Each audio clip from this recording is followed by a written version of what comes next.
ગરુડ પુરાણ સાંભળતા સર્વ ભાવિક ભક્તજનોના હૃદયમાં બિરાજમાન પરમાત્માને મારા પ્રણામ.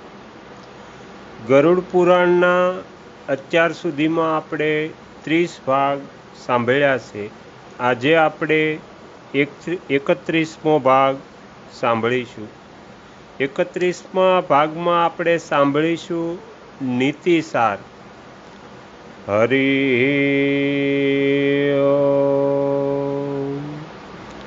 સુતજી કહે છે, એ ઋષિઓ, હવે હું અર્થશાસ્ત્ર વગેરે આશ્રિત નીતિસાર કહી રહ્યો છું. જે રાજાઓ ઉપરાંત બીજા સર્વના માટે હિતકર તથા પુણ્ય, આયુષ્ય અને સ્વર્ગ પ્રદાન કરનારો છે. જે મનુષ્ય ધર્મ, અર્થ, કામ અને મોક્ષ આ 4 પુરુષાર્થની સિદ્ધિ ઈચ્છે છે, તેણે હંમેશા સ્વજનોનો જ સંગ કરવો જોઈએ. દુર્જનોની સાથે રહેવાથી આ લોક તથા પરલોકમાં હિત સંભવ નથી. શૂદ્રની સાથે વાર્તાલાપ અને દુષ્ટ વ્યક્તિને જોવો ન જોઈએ. શત્રુ દ્વારા સેવિત વ્યક્તિ સાથે પ્રેમ ન કરવો અને મિત્રની સાથે વિરોધ ન કરવો. મૂર્ખ શિષ્યને ઉપદેશ આપવાથી, દુષ્ટ સ્ત્રીનું ભરણ પોષણ કરવાથી તથા દુષ્ટોના કોઈ કાર્યમાં સહયોગ લેવાથી વિદ્વાન પુરુષ હોય તો તે પણ અંતે દુઃખી થઈ જાય છે. મૂર્ખ બ્રાહ્મણ, યુદ્ધમાં પીઠ દેખાડનાર ક્ષત્રિય, વિવેક વિનાનો વૈશ્ય અને અક્ષર સંયુક્ત શૂદ્રનો દૂરથી જ પરિત્યાગ કરી દેવો જોઈએ. કાળની પ્રબળતાથી શત્રુ સાથે સંધિ અને મિત્ર સાથે શત્રુતા થઈ જાય છે. તેથી કાર્ય કારણ ભાવનો વિચાર કરીને જ પંડિતો પોતાનો સમય પસાર કરે છે. સમય પ્રાણીઓનું પાલન કરે છે, સમય જ તેમનો સંહાર કરે છે. તે બધા સૂઈ જાય ત્યારે કાળ જાગતો રહે છે. તેથી સમય અત્યંત દુરતિક્રમ છે, અર્થાત સમયને જીતવો બહુ અઘરો છે. સમય પર જ પ્રાણીના પરાક્રમનો નાશ થાય છે. સમય આવે જ પ્રાણી ગર્ભમાં આવે છે. સમયના આધારે તેનું સર્જન થાય છે અને ફરી સમય જ તેનો સંહાર કરે છે. કાળ અવશ્ય નિયમપૂર્વક નિત્ય સૂક્ષ્મ ગતિવાળો હોય છે, છતાં પણ આપણા અનુભવમાં તેની ગતિ 2 પ્રકારે થાય છે. જેનું અંતિમ પરિણામ જગતનો સંગ્રહ જ થાય છે. આ ગતિ સ્થૂળ અને સૂક્ષ્મ 2 પ્રકારની હોય છે. હે ઋષિઓ, બૃહસ્પતિએ ઇન્દ્રને આ નીતિસારનું વર્ણન કહી સંભળાવ્યું હતું. જેનાથી સર્વજ્ઞ થઈને ઇન્દ્રએ દૈત્યનો વિનાશ કરીને દેવલોકનું આધિપત્ય પ્રાપ્ત કર્યું હતું. બ્રાહ્મણ કલ્પ રાજઋષિઓએ નિત્ય દેવતા અને બ્રાહ્મણો વગેરેનું પૂજન કરવું જોઈએ તથા મોટા પાતકોને નષ્ટ કરનારા અશ્વમેઘ યજ્ઞનું અનુષ્ઠાન કરવું જોઈએ. ઉત્તમ સ્વભાવવાળા સજ્જનોનો સંગ, વિદ્વાનોની સાથે સત્ય કથાનું શ્રવણ, અને નિર્લોભી મનુષ્યની સાથે મિત્રતા રાખનાર પુરુષ દુઃખી થતો નથી. બીજાની નિંદા, બીજાનું ધન ગ્રહણ, પારકી સ્ત્રી સાથે પરિહાસ તથા પરાયા ઘરમાં નિવાસ કદી ન કરવો જોઈએ. હિતકારી અન્ય વ્યક્તિ પણ આપણો બંધુ છે, અને જો બંધુ અહિત કરશે તો તે પણ આપણા માટે અન્ય છે.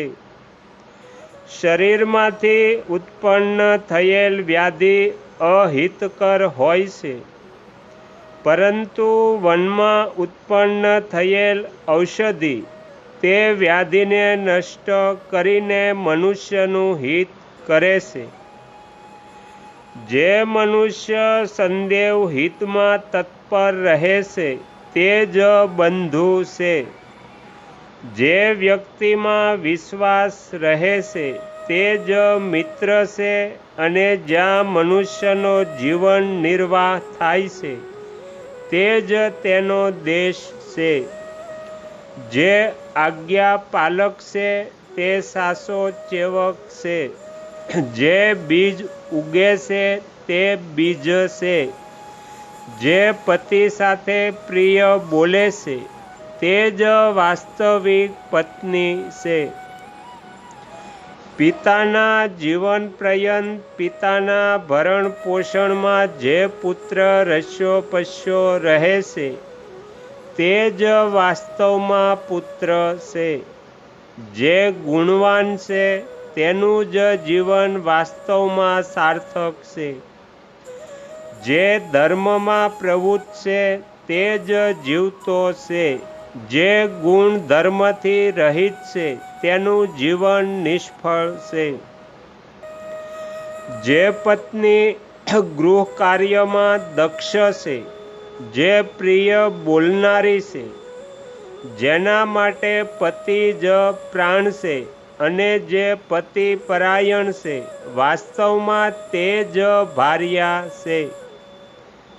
જે નિત્ય સ્નાન કરીને પોતાના શરીરને સુગંધિત દ્રવ્યોથી સુવાસિત કરનારી છે, અલ્પ આહારી છે, મિતભાષી છે, સદા સર્વ મંગલોથી યુક્ત છે, જે નિરંતર ધર્મ પરાયણ છે, નિરંતર પતિની પ્રિય છે, સદા સુંદર મુખવાળી છે, તથા જે ઋતુકાળમાં જ પતિના સહગમનની ઈચ્છા રાખે છે તે જ પત્ની ભાર્યા છે. આ લક્ષણોથી યુક્ત સ્ત્રી સમસ્ત સૌભાગ્યની વૃદ્ધિ કરનારી હોય છે.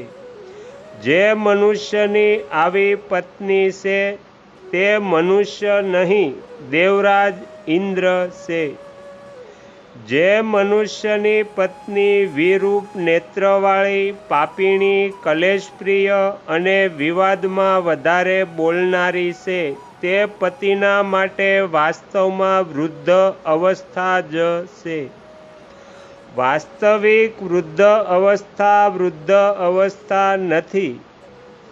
જેની પત્ની પરપુરુષનો આશ્રય ગ્રહણ કરનારી છે, બીજાના ઘરમાં રહેવાની આકાંક્ષા રાખે છે, કુકર્મી છે તથા નિર્લજ્જ છે, તે પતિના માટે સાક્ષાત વૃદ્ધ અવસ્થા જ છે.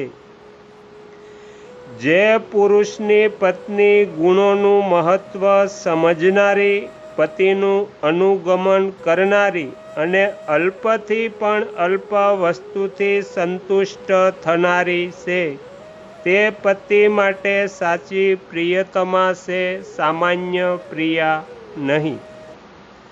તો અહીંયા ગરુડ પુરાણનો 31મો ભાગ સમાપ્ત થાય છે.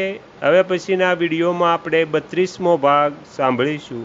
તમે તમારો કિંમતી સમય આપી એકાગ્રચિત્તે પ્રસન્નતાપૂર્વક ગરુડ પુરાણ સાંભળ્યું એ બદલ હું આપ સૌનો ખૂબ ખૂબ આભાર વ્યક્ત કરું છું, અને આશા પણ રાખું છું કે તમને સાંભળવું ગમ્યું હશે.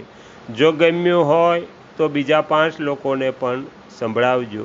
શ્રી સદગુરુ દેવની જય.